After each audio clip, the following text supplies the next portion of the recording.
Vamos lá, então, hora do grande debate. Para você que chegou aqui no Expresso CNN, a gente sempre lembra que o quadro é um grande sucesso, né, na CNN americana e um novo modelo no nosso país.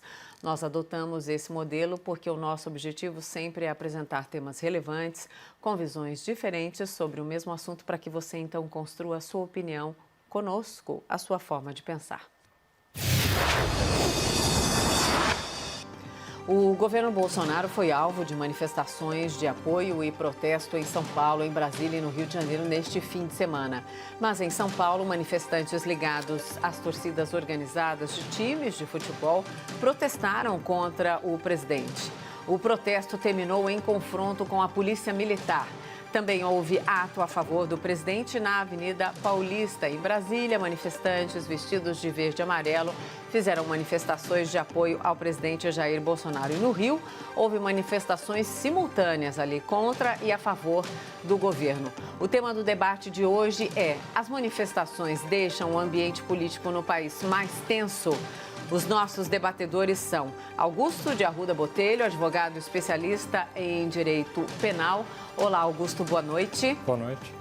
E Caio Coppola, bacharel em direito e comentarista político. Boa noite, Caio. Boa noite, Mona Lisa. Boa noite, doutor Augusto. Boa noite ao espectador da CNN.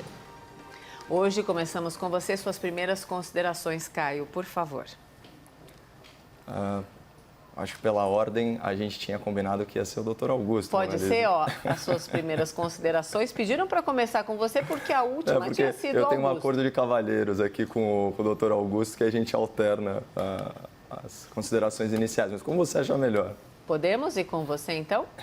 Pode ser, sem problema Vamos lá. nenhum. Bom, sobre as manifestações agora desse domingo, eu queria fazer algumas breves considerações antes da gente tratar do que realmente interessa, né, que é a desinformação política promovida pela grande imprensa e os desatinos do ministro Celso de Mello, decano do STF, que comparou o Brasil de hoje com a Alemanha, né, da ascensão nazista. Então, ok, vamos falar das manifestações, mas sem perder o foco no que mais importa. As elites do judiciário e as elites da mídia, imbuídas sim de um espírito golpista, estão trabalhando exaustivamente pela deposição ilegal de um governo democraticamente eleito, contra o qual não há sequer uma denúncia de corrupção. Bom, em primeiro lugar, vamos responder à pergunta do debate, né? Se as manifestações estão deixando o clima político mais tenso. Nesse ponto, a gente não pode confundir a verdadeira relação de causa e efeito.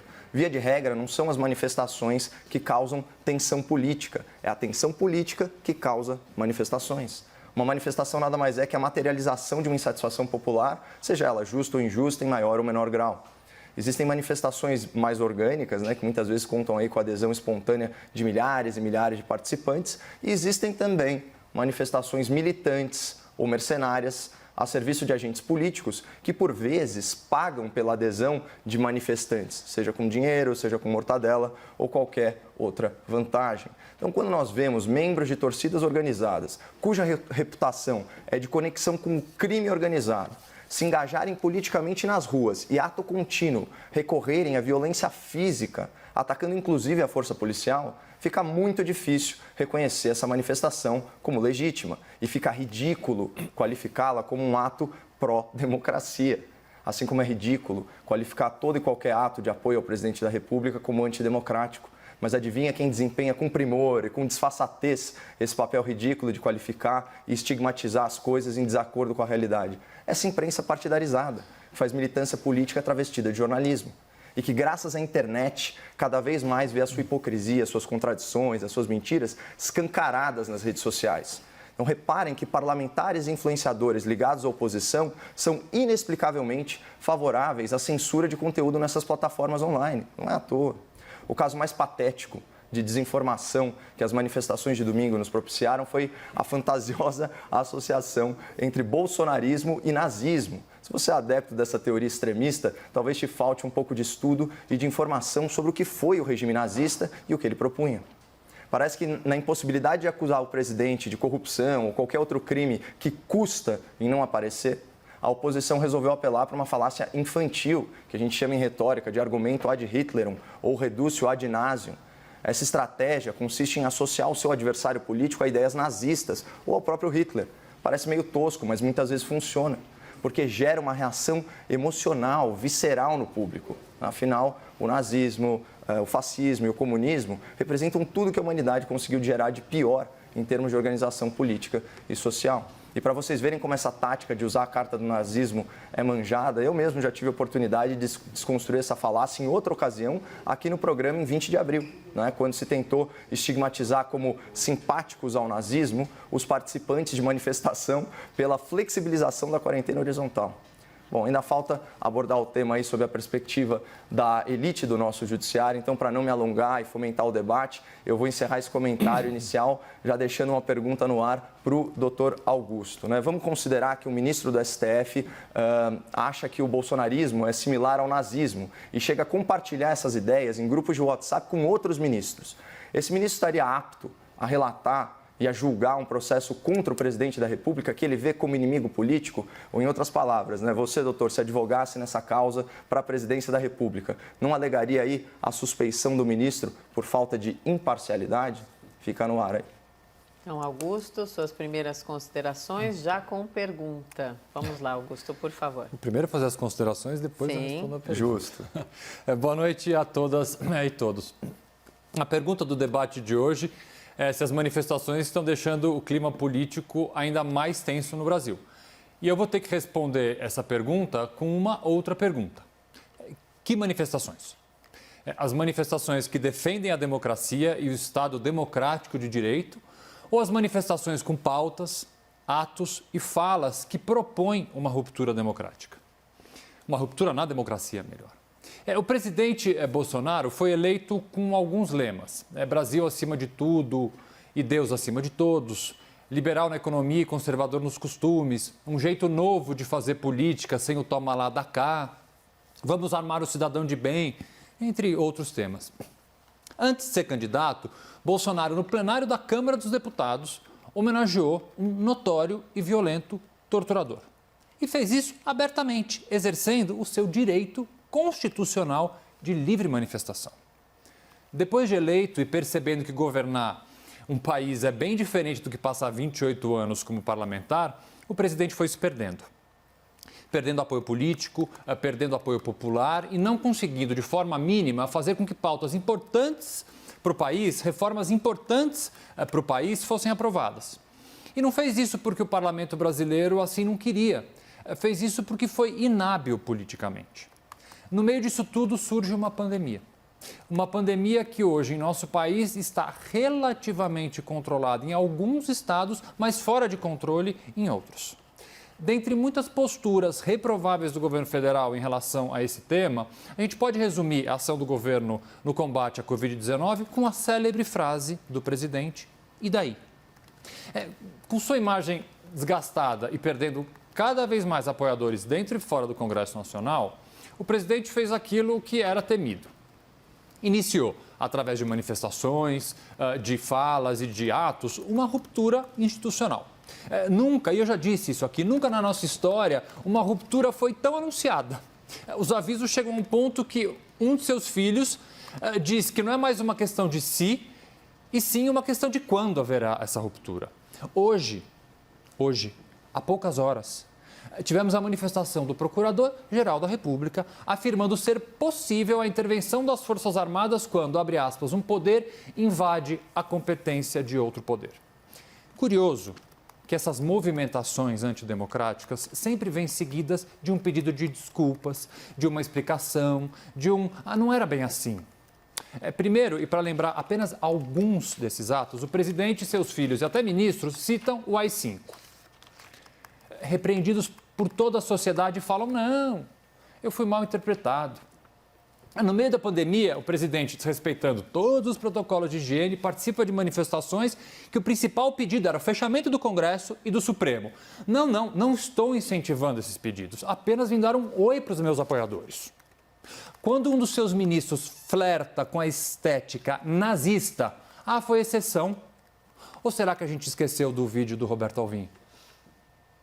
Quando bandeiras são exibidas em manifestações, bandeiras que até podem originalmente ser históricas em determinados países, mas hoje são sim apropriadas por movimentos de extrema-direita na Europa, eles dizem, mas o embaixador disse que essa bandeira representa a terra fértil e o sangue. É óbvio que seria essa a resposta do embaixador. Se a gente perguntar para qualquer embaixador americano sobre a bandeira dos Estados Confederados, ele, por certo, vai responder: é uma bandeira histórica, um símbolo da Guerra de Secessão, e nunca uma bandeira que foi apropriada por movimentos racistas. Augusto, você está vendo autoritarismo onde não tem. Qual é a explicação do presidente para compartilhar em redes sociais um vídeo com uma frase atribuída a Benito Mussolini? Vão falar que isso é fake news? Que Mussolini foi um bom velhinho? Todos nós brasileiros temos o direito de apoiar, criticar ou fazer oposição a quem quer que seja. Os apoiadores do presidente têm todo o direito de se manifestar, todo o direito de ir para as ruas, quando a flexibilização do isolamento permitir, mas para defender o governo. Podem fazer carreata, podem se apropriar da camiseta da seleção brasileira, podem fazer brinde com leite, com café, com suco de laranja, podem hastear qualquer bandeira. Os opositores do governo também têm exatamente o mesmo direito.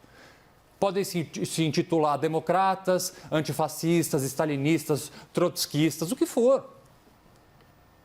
Mas o principal e a mais essencial mensagem que eu gostaria de trazer aqui hoje é que tem algo que a gente não pode admitir. Não podemos negociar, seja para qual lado for. As manifestações não podem, em hipótese alguma, fazer uso de violência. E para finalizar, eu queria falar uma última coisa. Qualquer ato de posicionamento político é, no fundo, também um ato de coragem. Portanto, ao fazer falas, manifestações, ao se apropriar de bandeiras, de lemas, tenham coragem e assumam todos, de todos os lados, a responsabilidade de assim se manifestarem. Vamos lá, então, para o debate. Caio e Augusto, por favor.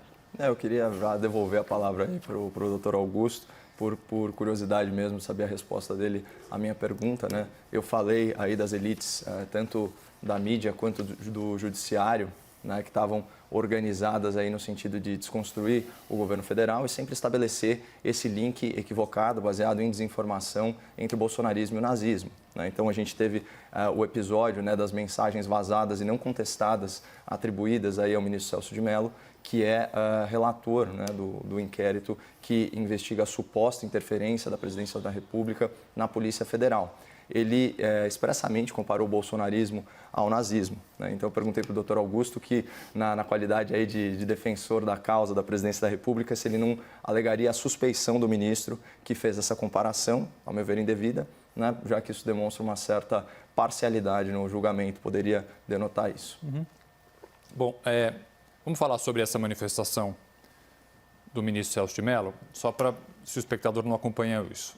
Foram vazadas algumas mensagens trocadas em WhatsApp, não se sabe ao certo que grupo de WhatsApp seria, ou se era para uma pessoa específica ou só, tem essa dúvida ainda, mas há um texto bem longo, atribuído e, de certa forma, confirmado pelo ministro Celso de Mello, em que ele faz uma série de ponderações. Uma delas, e acredito que seja essa que o Caio se refere, eu vou ler aqui porque ela é curta. Ela diz o seguinte: guardadas as devidas proporções, o ovo da serpente, à semelhança do que ocorreu na República de Weimar, Alemanha, parece estar prestes a eclodir no Brasil. Aí ele cita uma série de datas aqui, nomes de primeiros ministros. O ministro Celso de Mello é uma pessoa muito culta. E ele finaliza assim: é preciso resistir à destruição da ordem democrática para evitar o que ocorreu na República de Weimar, quando Hitler não hesitou em romper e em nulificar a progressista, democrática e inovadora Constituição Weimar. Caio, por este trecho aqui, se algum cliente... Uma pergunta, vamos lá, aqui é uma consulta jurídica, vamos fazer uma consulta de... Vou até ligar o taxímetro aqui. Eu diria que um cliente teria pouquíssima chance em ter sucesso numa suspeição alegando esse texto, porque, veja bem, não é... E aqui, é difícil um pouco essa posição de interpretar o que a outra pessoa fala, mas a interpretação que eu faço é que ele está fazendo duas comparações históricas, que não necessariamente comparam o governo Bolsonaro a um governo nazista. E essa comparação, eu concordo com você, ela é extremamente delicada de fazer e, assim, com o clima extremamente belicoso e violento até que nós estamos passando, não só no Brasil como no mundo, eu tenho bastante cuidado em fazer qualquer tipo de afirmação nesse sentido. Eu não vejo de forma bastante transparente e honesta nessa afirmação do ministro Celso de Mello, principalmente por ser quem é o ministro Celso de Mello, uma comparação de regimes. Se você pegar a troca de mensagens inteira do ministro Celso de Mello, ele faz referências históricas variadas, porque é a forma dele escrever. É curioso imaginar até que num grupo de WhatsApp uma pessoa, no caso um ministro, escreva muito parecido com o que ele escreve nos votos dele. Imagino eu escrevendo no grupo de WhatsApp com meus amigos como eu escrevo petições. E é assim. Então, eu não respondendo de forma bastante transparente a sua pergunta, é isso que eu tenho a dizer. Passo a bola de novo para você, porque o tempo ainda era seu. Eu vou pegar carona, então, justamente nessa sua citação. Eu acho importante, você trouxe esse elemento também, o ministro não contestou a autoria da fala, inclusive o fato dela aparecer mais uma petição já denota aí uma certa intenção no vazamento para a imprensa, que apesar de ser um fato ilegal, especialmente se nós considerarmos que era um grupo aí entre ministros, que continha aí como seus participantes ministros do STF, apesar de ser ilegal, ninguém se importou muito porque essa era a real intenção, provocar esse tipo de relação. Então, eu vou ler de novo aqui para o espectador da CNN esse trecho inicial da mensagem do ministro Celso de Mello. Abre aspas. Guardadas as devidas proporções, o ovo da serpente parece estar prestes a eclodir no Brasil. Quando a gente fala em ovo da serpente, todo mundo lembra daquele filme icônico do diretor sueco Ingrid Bergman, que retrata aí a desordem, de certa forma o desacerto social, a tensão social que antecederam a ascensão do Terceiro Reich e do regime nazista. Mas esse título ele é derivado, na verdade, de um clássico da língua inglesa, que é Júlio César, ou A Tragédia de Júlio César, que é uma obra shakespeariana. E ele vai falar como que foi o complô contra o ditador que culminou aí no seu assassinato. Então, ao contrário do que o nome sugere, o protagonista de Júlio César não é Júlio César, é Brutus, o seu antigo aliado. E olha que interessante, ele reconhece que Brutus é seu amigo e que nunca fez nada contra o povo de Roma, mas eventualmente ele reconhece que Júlio César deveria sim ser morto para impedir que um mal eventual acontecesse. Então ele se junta à conspiração, certo? Para matar o aliado, e ele diz o seguinte sobre César, vamos aqui citar Shakespeare no grande debate, doutor, abre aspas, um ovo de serpente que, eclodindo como a sua espécie, cresceria malevolamente, pelo que o urge matar na casca. Ou seja, antes da serpente eclodir, a gente elimina o ovo. Então percebam que o decano do STF, ele é golpista até nas suas analogias literárias, porque ele quer matar o Bolsonaro na casca, essa é a verdade, alegando o seguinte, aqui outro trecho da mensagem do decano, abre aspas, bolsonaristas desprezam a liberdade e odeiam a democracia. Isso foi escrito por um ministro do Supremo Tribunal Federal, a quem incumbe julgar o presidente da República. Então, de onde ele pode ter tirado isso, se publicamente o presidente só faz defender a liberdade, inclusive contra o autoritarismo de governadores, contra o autoritarismo de corporações internacionais de internet, contra o autoritarismo do próprio STF, qual o direito, e eu sempre me pergunto isso, qual o direito e garantia fundamental que esse governo federal restringiu, limitou ou extinguiu? Não vamos falar de palavras, vamos falar de atos. Porque eu já mencionei aqui para o espectador da CNN N decisões inconstitucionais do Supremo Tribunal Federal. Qual minoria vai para falar em perseguição, já que falam tanto em fascismo, em nazismo, no extermínio da divergência política? Qual é a minoria efetivamente perseguida por esse governo? Perseguida até do ponto de vista jurídico. Não precisa ser nem físico. E assim, por favor, alguém me cite um ato ilegal que seja de natureza totalitária e fascista cometido pela presidência da República. As pessoas não conseguem enumerar. Então, chamam uma pessoa de fascista, de nazista e não conseguem dar um exemplo concreto. Porque na vida real ainda nem se provou que Bolsonaro tenha cometido sequer um crime de responsabilidade, um crime menor. tentam de qualquer forma, querem puni-lo por quê? Por erro futuro, que é o que a gente sempre discute aqui, depor um governo por antecipação, né? Com esse argumento lírico e irresponsável de que o Bolsonaro é um ovo de serpente. É exatamente isso. Então, assim, além de golpista, associar o Bolsonaro a Hitler e os bolsonaristas aos nazistas é ridículo e patético, até porque que nazista que adora o Estado de Israel e recebe o primeiro-ministro israelense na sua posse? Pense sobre isso. Caio, eu vou pular essa sua argumentação pela justificativa que eu já dei no início do debate. Eu acho um momento muito delicado para a gente ficar usando este tipo de palavra e, portanto, eu vou voltar um pouquinho à manifestação e coisas que me chamaram a atenção na manifestação desse domingo. Acho que assim, muito se falou sobre a manifestação e eu não sou aqui nem um sommelier de manifestação, nem um bedel do ginásio para dizer quem começou primeiro a briga. Mas o fato é que, infelizmente, a manifestação do domingo ela terminou de forma violenta. Outras manifestações foram bem mais violentas, mas violência não importa. O pouco de violência já é violência.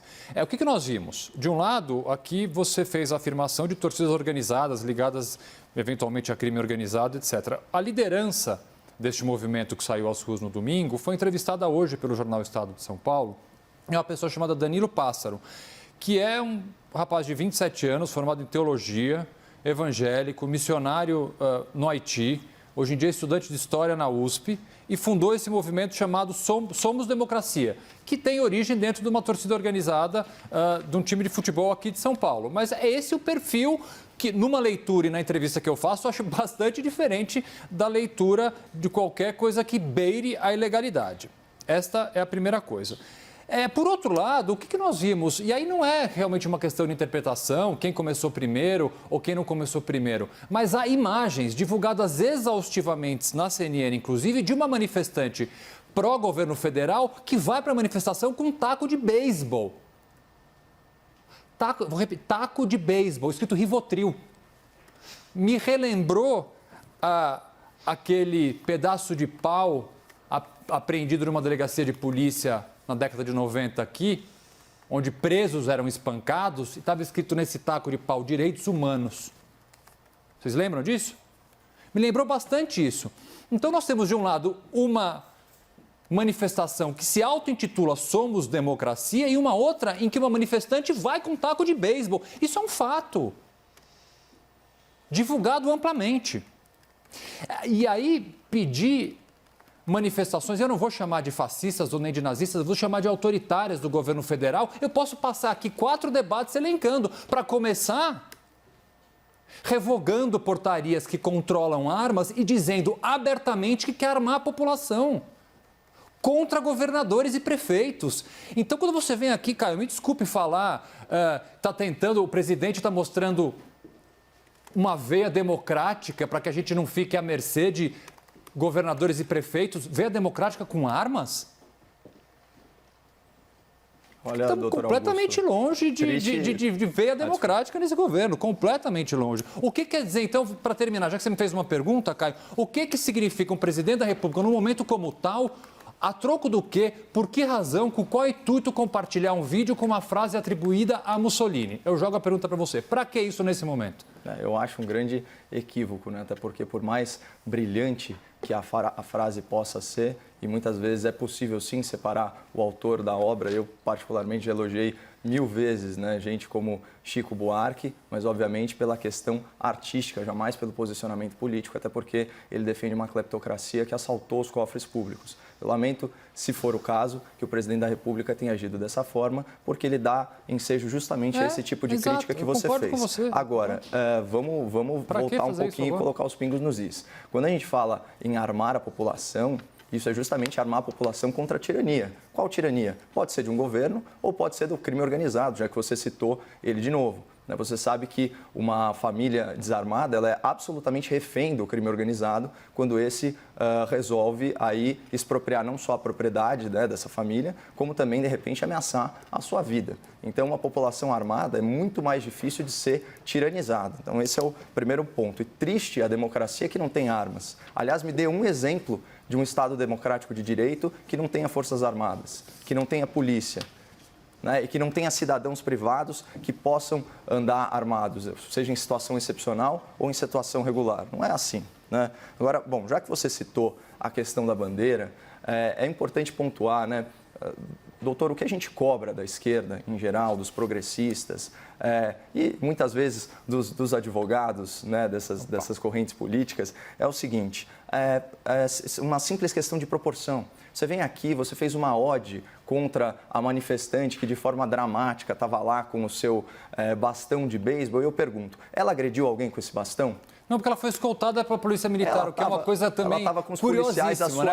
A Polícia Militar escolta uma manifestante branca com um taco de beisebol. Se fosse um negro com um shampoo na mão, seria preso, como no Rio de Janeiro foi. Bom, doutor, pulando um pouquinho o proselitismo político... Proselitismo não são fatos, Caio. Não, vamos ir para os fatos. Ela foi para a Paulista, ela foi para a Paulista com taco de beisebol para fazer carinho em alguém? Eu quero fazer a comparação. Não podemos, Caio, com a palavra agora. Deixa eu só te pedir uma coisa, não podemos passar pano para a violência, Caio, seja qual for o lado, me Exatamente. Desculpe. A gente não pode falar que taco de beisebol é ok. Porque você está comparando a mulher com o taco de beisebol e a manifestação supostamente pró-democracia, antifascista, que de fato atirou pedras e depredou patrimônio público, depredou patrimônio privado. De novo. E saiu atirando pedras. Está lá, tem as imagens. Você citou as imagens da CNN, é isso que as imagens mostram. São os supostos manifestantes antifascismo se comportando de forma fascista. Então você vem aqui para o debate e você fala da mulher que, seja de forma ridícula,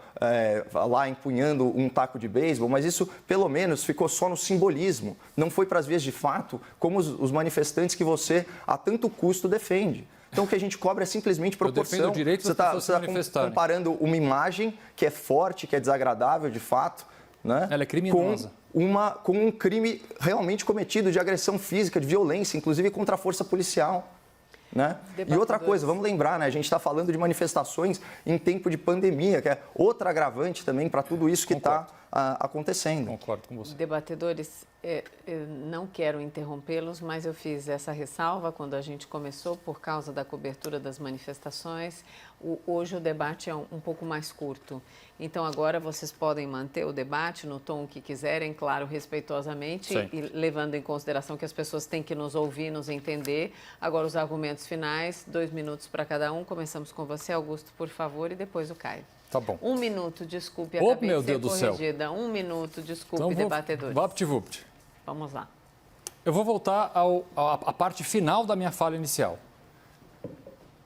A única coisa que me preocupa, e me preocupa muito, principalmente tendo notícias de que há novas manifestações agendadas para esse final de semana, que qualquer que seja o seu lado, e aqui eu falo para o espectador que está ouvindo e de repente quer se manifestar. Primeiro, você não deveria, com todo respeito, fique em casa nesse momento, que nós ainda estamos enfrentando uma pandemia. Mas se você resolver ir, e seja o lado que você defenda, seja o lado do presidente ou não do presidente, tome muito cuidado. Violência neste momento quente como a gente está, é só perceber o que está acontecendo nos outros lugares do mundo. É a última coisa que nós precisamos, é a última coisa que nós queremos. Então, o meu pedido real é calma, fiquem em casa nesse momento. Caio? Eu acho importante repisar o fato que supostamente ensejou a violência entre as partes, que foi a exibição daquela bandeira, né? Ninguém na manifestação violenta das torcidas organizadas conhecia esse símbolo, né? A ignorância da própria imprensa especializada sobre o assunto denota isso. Então, é ilógico atribuir que esse foi o estopim do confronto. Essa bandeira é histórica, ela tem o brasão da Ucrânia, as cores da terra e do sangue, dos cossacos e tal, como foi esclarecido pelo embaixador ucraniano aqui na CNN. E ainda assim, horas depois, a grande imprensa noticiava que nos apoiadores do Bolsonaro havia um símbolo neonazista. E não há que se falar em apropriação, até porque os símbolos são distintos, né? O brasão da Ucrânia é um tridente, o brasão do partido extremista ele é uma espada com adornos laterais. Então são coisas completamente diferentes. Mais ridículo ainda é atribuir o ato de beber leite a uma manifestação subliminar nazista, sendo que era sabido publicamente que essa era meramente uma campanha aí de endosso aí dos produtores de leite a esse hábito saudável de tomar essa bebida. Então, gente, pelo amor de Deus, não vamos nos acometer aí da síndrome da pior interpretação possível quando o assunto for a presidência da República. Sejamos aí um pouquinho mais sensatos, vamos baixar a temperatura, vamos parar de achar pelo em ovo e tocar esse Brasil para frente sem essas picuinhas políticas. A democracia tem que ser respeitada. Obrigada, debatedores. Augusto, boa noite. Boa Até noite. amanhã. Caio, boa noite. Boa Até noite. amanhã.